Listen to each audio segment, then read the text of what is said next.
लेकर 25। अबे यार 25 के आगे 26 आता है, 27 आता है, 28 आता है, 25। नमस्कार दोस्तों। ट्रेडिशनली इंडिया में अल्कोहल कंजम्पशन एक एक्सेप्टेबल प्रैक्टिस नहीं रही है।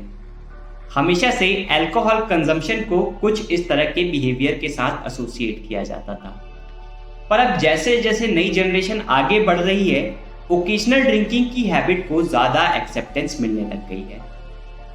और इसी वजह से पिछले 10 सालों में इंडिया की स्पिरिट्स इंडस्ट्री 12% के रेट से ग्रो हुई है और इंडियन बियर इंडस्ट्री 7.5% के रेट से ग्रो हुई है।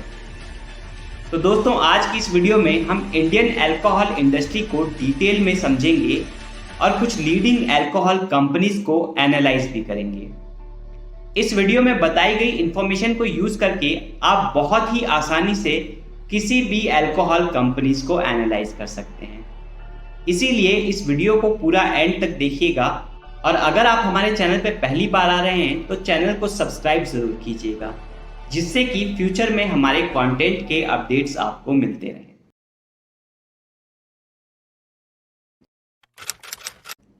इंडियन अल्कोहल इंडस्ट्री वर्ल्ड की तीसरी सबसे बड़ी अल्कोहल इंडस्ट्री है और ऐसा एस्टिमेट किया जा रहा है कि आने वाले समय में इंडिया की अल्कोहल इंडस्ट्री काफी तेजी से ग्रो करने वाली है। इस ग्रोथ के पीछे के 3 मेन रीजंस हैं। पहला रीजन है रैपिड अर्बनाइजेशन। इंडिया की जो यंगर पॉपुलेशन है वो अब बड़ी सिटीज में जाकर के सेटल हो रही है और ट्रेडिशनल इंडियन टाउन से कंपैरिजन में इन बड़ी सिटीज में अल्कोहल का कंजम्पशन काफी ज्यादा होता है। इंडस्ट्री की ग्रोथ का दूसरा रीजन है rise in per capita income. India में हर साल लोगों की पर कैपिटा इनकम 5 से 6% के रेट से ग्रो हो रही है और आने वाले समय में जिस रेट से लोगों की पर कैपिटा इनकम ग्रो करेगी वो उसी रेट से प्रीमियम और ज्यादा एक्सपेंसिव कैटेगरी की अल्कोहल्स परचेज करने लगेंगे। इंडियन अल्कोहल इंडस्ट्री का तीसरा और सबसे इंपॉर्टेंट ग्रोथ ड्राइवर है लो अल्कोहल कंजम्पशन। इंडिया का per capita alcohol consumption world average से बहुत कम है। जैसा कि आप इस चार्ट में देख सकते हैं, 2020 में इंडिया का per capita alcohol consumption 6.6 litre का एज्यूम किया जा रहा था। वहीं दूसरी तरफ यूएस, जर्मनी, जापान और चाइना जैसी कंट्रीज में per capita alcohol consumption 6.6 litre से कहीं ज्यादा था।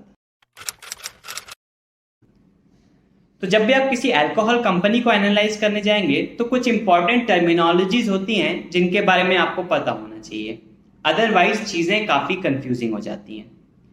तो पहली इंपॉर्टेंट टर्मिनोलॉजी है spirit. Spirit basically hard liquor को कहा जाता है, ऐसी अल्कोहलिक ड्रिंक्स जिसमें अल्कोहल का कॉन्सेंट्रेशन काफी ज्यादा होता है। विस्की, ब्रांडी, रम और कुछ इंडियन लिकर्स जैसे कि फैनी, ये सब स्पिरिट्स की कैटेगरी में आ जाती हैं। पर जो वाइन और बियर हैं, इन्हें स्पिरिट्स नहीं कहा जाता है क्योंकि इनमें अल्कोहल की कॉन्सेंट्रेशन काफ़ी कम होती है, लगभग 8-10% की कॉन्सेंट्रेशन होती है। इसके बाद अब अगर हम अल्कोहल इंडस्ट्री के बिजनेस सेगमेंट्स के बारे में बात करें तो अल्कोहल इंडस्ट्री को टोटल 4 सेगमेंट्स में डिवाइड किया गया है। पहला है IMFL। IMFL में विस्की, रम, ब्रांडी, वोडका और जिन, ये 5 ड्रिंक्स आ जाती हैं। विस्की इंडिया की सबसे पॉपुलर ड्रिंक है और विस्की सेगमेंट में ऑपरेटिंग मार्जिन्स भी ठीक ठाक होते हैं और वोडका और जिन सबसे प्रीमियम कैटेगरी की ड्रिंक्स हैं। इनका मार्केट शेयर बहुत कम है पर इनमें ऑपरेटिंग मार्जिन्स बहुत ज़्यादा होता है।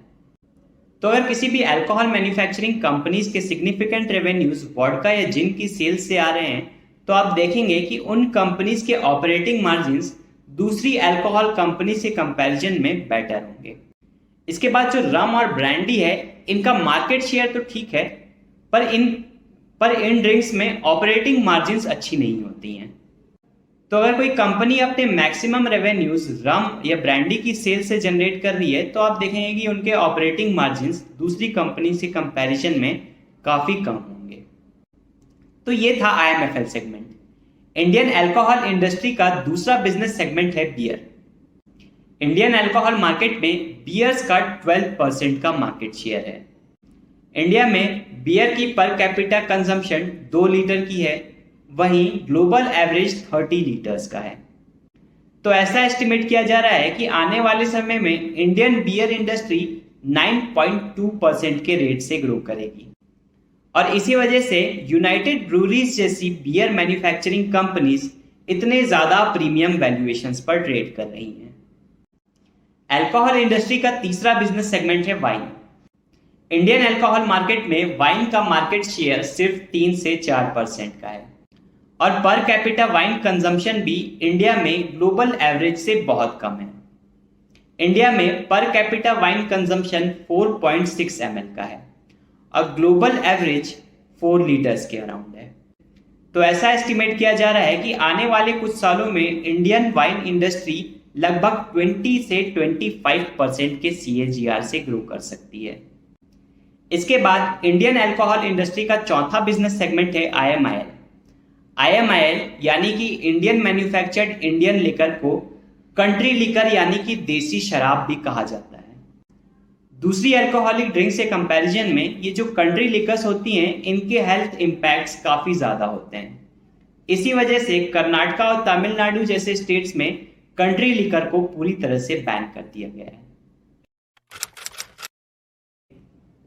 इंडियन स्टेट गवर्नमेंट्स अपनी एक्साइज पॉलिसीज के थ्रू अल्कोहल इंडस्ट्री को बहुत ही स्ट्रिक्टली रेगुलेट करती है।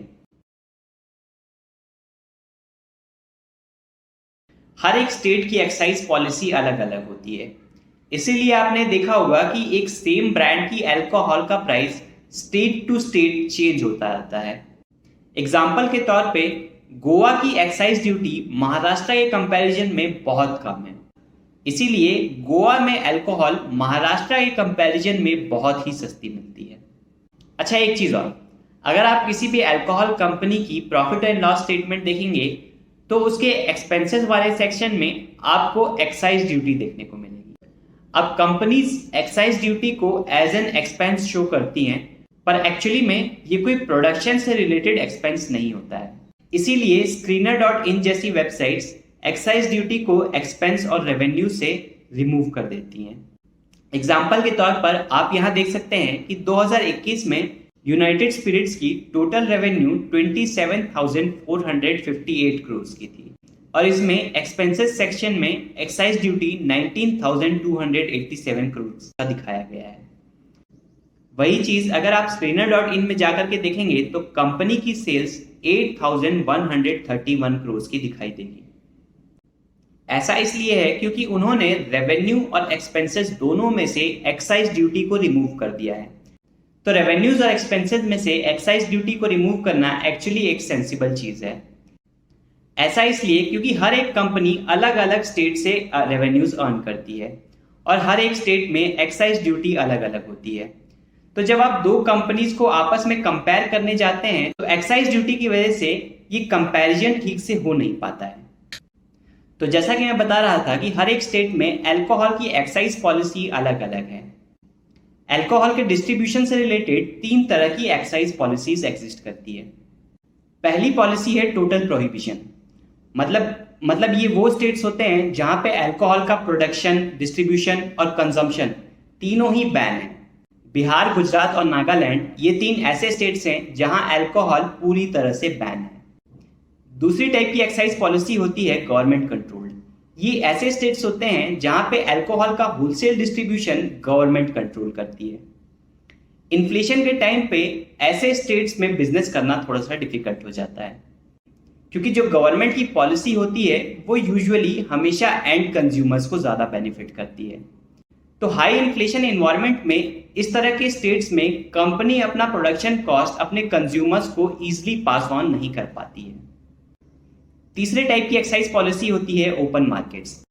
यहाँ पे अल्कोहल का होलसेल डिस्ट्रीब्यूशन प्राइवेट प्लेयर्स के थ्रू होता है, मतलब जो प्राइवेट कंपनीज होती हैं उन्हें गवर्नमेंट से लाइसेंस लेना पड़ता है अल्कोहल डिस्ट्रीब्यूशन का। उसके बाद वो अल्कोहल मैन्युफैक्चरर्स के साथ डायरेक्टली डील कर सकते हैं। तो इस तरह के स्टेट्स में इन्फ्लेशन के टाइम पर कंपनी अपने प्रोडक्शन का कॉस्ट अपने कंज्यूमर्स को काफी आसानी से पास ऑन कर सकती है।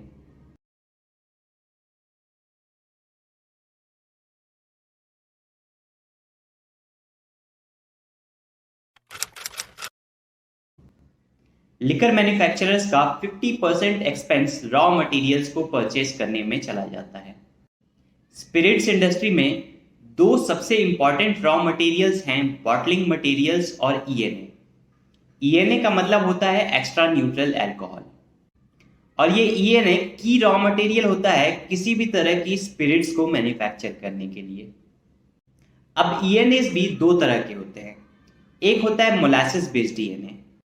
मोलासेस शुगर केन का एक बाई प्रोडक्ट होता है और इस मोलासेस को प्रोसेस करके मोलासेस बेस्ड ईएनए बनाया जाता है। और दूसरे तरह का ईएनए होता है ग्रेन बेस्ड ईएनए।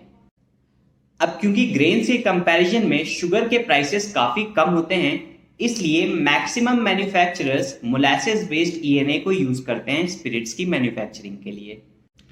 और ग्रेन बेस्ड ईएनए का इस्तेमाल सिर्फ कुछ प्रीमियम क्वालिटी की विस्की को मैन्युफैक्चर करने के लिए किया जाता है। अब एक इंटरेस्टिंग फैक्ट बताता हूं। इंटरनेशनल स्टैंडर्ड के अकॉर्डिंग मैक्सिमम इंडियन विस्कीज को विस्की नहीं, इनफैक्ट रम कहा जाना चाहिए, क्योंकि टेक्निकली विस्की को बनाने के लिए ग्रेन बेस्ड ईएनए का इस्तेमाल होता है और मोलासेस बेस्ड ईएनए से बनती है रम। पर इंडिया में क्या होता है, maximum manufacturers molasses based ENA को यूज करके अल्कोहल मैन्युफैक्चर करते हैं और बाद में उसमें कलर और फ्लेवर ऐड करके उसे थोड़ा बहुत विस्की जैसा बना देते हैं। पर अगर आप ये विस्की किसी यूएस या यूरोप के इंसान को पिला देंगे तो वो तो पूरी तरह से कंफ्यूज हो जाएगा कि ये क्या पिला दिया भाई। तो इंडियन मैन्युफैक्चरर्स अपने मार्जिन्स को इंप्रूव करने के लिए ग्रेन बेस्ड ईएनए की जगह मोलासेस बेस्ड ईएनए को यूज करते हैं। अब जो ये ईएनए होता है, इसके प्राइसेस भी काफी वॉलेटाइल होते हैं। तो इस तरह की सिचुएशन में सबसे ज्यादा फायदा उन कंपनीज को होता है जो अपने ईएनए खुद मैन्युफैक्चर करती है, जैसे कि ग्लोबल स्पिरिट। ग्लोबल स्पिरिट अपने प्लांट्स में खुद से ग्रेन बेस्ड ईएनए मैन्युफैक्चर करती है। अब सिंस ये कंपनी ग्रेन बेस्ड ईएनए खुद से मैन्युफैक्चर कर रही है, इसलिए इन्हें दो बेनिफिट्स मिल रहे हैं। एक तो ये कि ग्रेन बेस्ड ईएनए को यूज करके ये प्रीमियम क्वालिटी के लिकर मैन्युफैक्चर कर पा रही है, और दूसरा ये कि इन्हें ईएनए किसी और से परचेज नहीं करना पड़ रहा है, और इसी वजह से ग्लोबल स्पिरिट के ऑपरेटिंग मार्जिन्स भी दूसरी स्पिरिट्स कंपनी जैसे कि यूएसएल और रेडिको खैतान से काफी ज्यादा बेटर है। अब बियर मैन्युफैक्चरिंग के बारे में बात करें तो बियर मैन्युफैक्चरिंग के लिए बॉटलिंग मटेरियल के अलावा बार्ली मॉल्ट एक बहुत इंपॉर्टेंट रॉ मटेरियल होता है। इसलिए बियर कंपनीज के ऑपरेटिंग मार्जिन्स बहुत ज्यादा डिपेंड करते हैं बार्ली के प्राइसेस पे। अगर लीडिंग अल्कोहल कंपनीज के बारे में बात करें तो स्पिरिट्स के सेगमेंट में तीन सबसे बड़ी कंपनीज हैं, United Spirits Limited, Radico Khaitan और Global Spirits. United Spirits Limited Indian alcohol industry में मार्केट लीडर है। इसके पास अल्कोहल इंडस्ट्री का 32% मार्केट शेयर है और विस्की सेगमेंट में इस कंपनी के पास लगभग 45% का मार्केट शेयर है। पर पिछले 10 सालों में यूनाइटेड स्पिरिट्स के रेवेन्यूज और प्रॉफिट ग्रोथ बहुत ही अनइम्प्रेसिव रहे हैं। ऐसा इसलिए है क्योंकि ये कंपनी कंसिस्टेंटली अपने मार्केट शेयर्स लूज करती जा रही है रेडिको खैतान और ग्लोबल स्पिरिट्स जैसी कंपनीज से। यूनाइटेड स्पिरिट्स के वैल्यूएशंस के बारे में बात करें तो ये कंपनी लगभग 70 के पीई रेशियो पर ट्रेड कर रही है। ऑल्दो ये कंपनी अपनी इंडस्ट्री में मार्केट लीडर है, पर इस कंपनी के फंडामेंटल्स बहुत ही वीक हैं क्योंकि ये अपने मार्केट शेयर्स दूसरे प्लेयर्स से लूज करती जा रही है। इसलिए मेरे हिसाब से 70 का पीई इस कंपनी के लिए बहुत ही हाई है। अब रेडिको खैतान के बारे में बात करें तो पिछले 10 सालों में इस कंपनी के रेवेन्यूज 10% के रेट से ग्रो हुए हैं और कंपनी के प्रॉफिट्स लगभग 14% के रेट से ग्रो हुए हैं। Over the years Radico Khaitan ने IMFL के बहुत सारे प्रीमियम ब्रांड्स क्रिएट किए हैं और वोडका के सेगमेंट में रेडिको खैतान मार्केट लीडर है। इस कंपनी के वैल्यूएशंस के बारे में बात करें तो कंपनी के शेयर्स अभी 40 के पीई रेशियो पर ट्रेड कर रहे हैं और आने वाले कई सालों तक इंडिया में स्पिरिट्स की डिमांड बढ़ते रहने वाली है और रेडिको खैतान हर 1-2 साल में एक नया प्रीमियम ब्रांड क्रिएट कर लेता है। तो ऐसा एस्टिमेट किया जा सकता है कि आगे कुछ 5-10 सालों के बाद इस कंपनी के पास प्रीमियम ब्रांड्स का एक बहुत बड़ा पोर्टफोलियो होगा, जिससे कंपनी अपने सेल्स को भी बढ़ा पाएगी और अपने ऑपरेटिंग मार्जिन्स को भी इंप्रूव कर पाएगी। तो इस बेसिस पर हम ये मान सकते हैं कि 40 का पीई रेशियो रेडिको खैतान के फंडामेंटल्स को जस्टिफाई कर रहा है। ऑल्दो मैं ये नहीं कहूँगा कि रेडिको खैतान के शेयर्स अभी अंडर वैल्यूड हैं, but they are trading at a reasonable valuations. अब ग्लोबल स्पिरिट्स के बारे में बात करें तो पिछले 10 सालों में इस कंपनी के रेवेन्यूज 12% के रेट से ग्रो हुए हैं और कंपनी के प्रॉफिट्स 13% के रेट से ग्रो हुए हैं। पर इस कंपनी के बारे में सबसे इंटरेस्टिंग चीज़ ये है कि पिछले 3-4 सालों में इनके ऑपरेटिंग मार्जिन्स बहुत ज़्यादा बढ़ गए हैं। तो जैसा कि आप यहाँ देख सकते हैं 2021 और 2022 में इस कंपनी के ऑपरेटिंग मार्जिन्स 11% से बढ़कर के 20-21% के आसपास आ गए हैं। ऐसा इसलिए हो रहा है क्योंकि पहले इस कंपनी के मैक्सिमम रेवेन्यूज ईएनए की सेल्स से आते थे, पर पिछले कुछ 2-3 सालों में इस कंपनी ने कुछ खुद के ब्रांड्स क्रिएट किए हैं और जो ईएनए ग्लोबल स्पिरिट्स पहले दूसरी कंपनीज को सेल किया करती थी, अब वो उस ईएनए को खुद के ब्रांड्स में यूज करती है, जिससे कि कंपनी के ऑपरेटिंग मार्जिन्स काफी ज्यादा बढ़ गए हैं। इस कंपनी के वैल्यूएशंस के बारे में बात करें तो अभी इस कंपनी के शेयर्स सिर्फ 21 के पीई रेशियो पर ट्रेड कर रहे हैं, जो कि यूनाइटेड स्पिरिट्स और रेडिको खैतान के कंपैरिजन में बहुत ही कम है।